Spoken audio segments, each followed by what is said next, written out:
आपसे पूछूं कि अगले 5 साल में इंडिया की ग्रोथ स्टोरी का सबसे बड़ा बेनिफिशियरी कौन हो सकता है, तो आप बोलेंगे डिफेंस, रेलवे और मैन्युफैक्चरिंग सेक्टर। लेकिन एक सेक्टर ऐसा है जहां करोड़ों रुपए लग रहे हैं, वहां पे कैपेक्स हो रहा है। तो आज मैं आपको बताने वाला हूं 5 ऐसी इंडियन कंपनी जो कि इंफ्रास्ट्रक्चर बूम का सबसे बड़ा हिस्सा बन सकता है, और वो है इंफ्रास्ट्रक्चर सेक्टर। तो पूरा वीडियो जरूर देखें, वीडियो को जरूर सेव भी कर लें। तो नंबर 1 पे है L&T।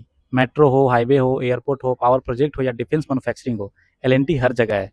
Q1 FY27 में कंपनी ने अराउंड 14% प्रॉफिट ग्रोथ रिपोर्ट किया था, और मैनेजमेंट ने FY27 के लिए 10 से 12% का गाइडेंस ग्रोथ मेंटेन किया है। तो सिंपल रीजन ये है कि इंडिया का कैपेक्स साइकिल अगर स्ट्रॉन्ग रहा तो L&T उसके सेंटर में रहेगा और सबसे बड़ा बेनिफिशियरी बनकर आएगा। तो इस कंपनी को जरूर ध्यान में रखना चाहिए, और जिनके पास है वो होल्ड भी करें और ऐड भी करते रहें हर करेक्शन में। और दूसरी कंपनी है Adani port. Port plus logistic plus transportation plus trade infrastructure सभी में काम करती है।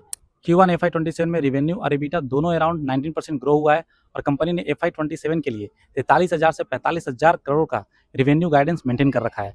तो इंडिया जितना ज़्यादा एक्सपोर्ट इंपोर्ट करेगा, उतना ज़्यादा कार्गो अडानी पोर्ट के नेटवर्क से मूव होगा। तो ये बहुत बड़ा बेनिफिशियरी बनकर आ सकता है। और तीसरी कंपनी है power make project. Power plant infrastructure project, mining और EPC एग्जीक्यूशन।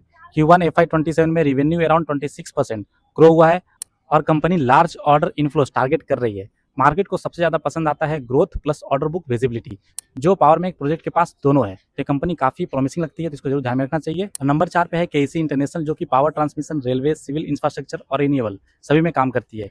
इंडिया में पावर डिमांड कंटिन्यूसली इंक्रीज हो रही है। न्यू ट्रांसमिशन लाइन और ग्रिड एक्सपेंशन के बिना ग्रोथ पॉसिबल बिल्कुल नहीं है, और वहीं KEC का बिगेस्ट अपॉर्चुनिटी दिखता है। तो ये कंपनी भी काफ़ी अच्छा दिख रही है, इसको जरूर ध्यान में रखना चाहिए।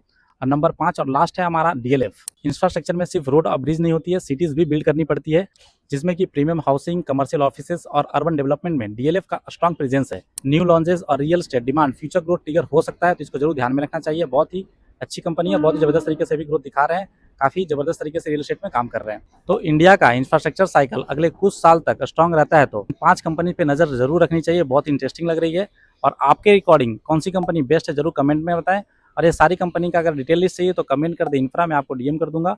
और ऐसे ही इन्फॉर्मेटिव वीडियो के लिए स्टॉक वाइनिंग को फॉलो जरूर करें और अपने दोस्तों के साथ जरूर शेयर करें। धन्यवाद दोस्तों, जय हिंद।